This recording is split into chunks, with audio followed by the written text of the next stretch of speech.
Coup d'arrêt pour les performances sexuelles chimiquement motivées. Fini les cas d'hommes victimes de crises cardiaques dans les chambres d'hôtel en plein rapport sexuel. Les boissons aphrodisiaques, connues sous les appellations moutou rouge et moutou jaune, largement consommées à Kinshasa, sont actuellement au cœur d'une affaire sanitaire majeure. La société Revin SARL, productrice de ces boissons, a vu son usine scellée ce lundi 27 avril 2026. L'opération a été menée conjointement par les OPJ de la Commission de la concurrence, COMCO, et ceux de l'Autorité congolaise des réglementations pharmaceutiques, ACOREP, sur autorisation du procureur général près la cour d'appel de la Gombe.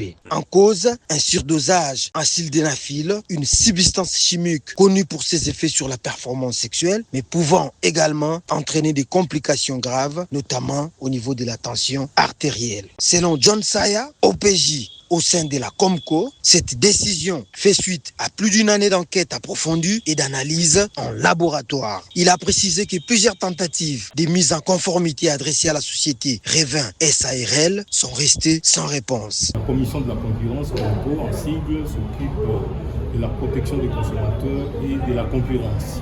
Pour ce premier aspect dont j'évoquais, protection des consommateurs, nous avons sur terrain nos informateurs, nos oreilles et nos yeux qui sont les associations de consommateurs. Alors l'une d'entre elles nous a saisi l'année dernière et nous avons procédé par des analyses. Et puis nous avons pris les produits qu'on a emmenés dans les laboratoires.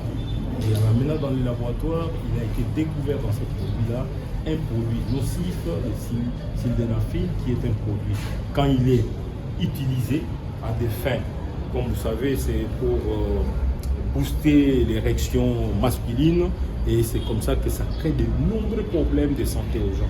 Alors, les gens ont été saisis, et puisque nous travaillons avec les autorités de la régulation, et dans cet aspect, c'est l'autorité de régulation de la pharmacie qui est l'ACOREP.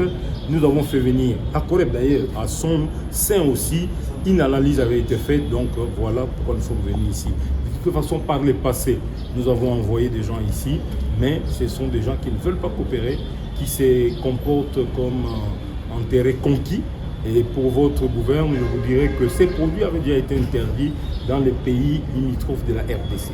C'est ici ils sont venus déverser tous les produits nocifs, impropres à la consommation. Voilà pourquoi nous procédons, selon l'instruction du procureur, au scellé de cette industrie. Côté de la COREP, les inspecteurs soulignent que cette mesure vise avant tout à protéger la santé de la population congolaise.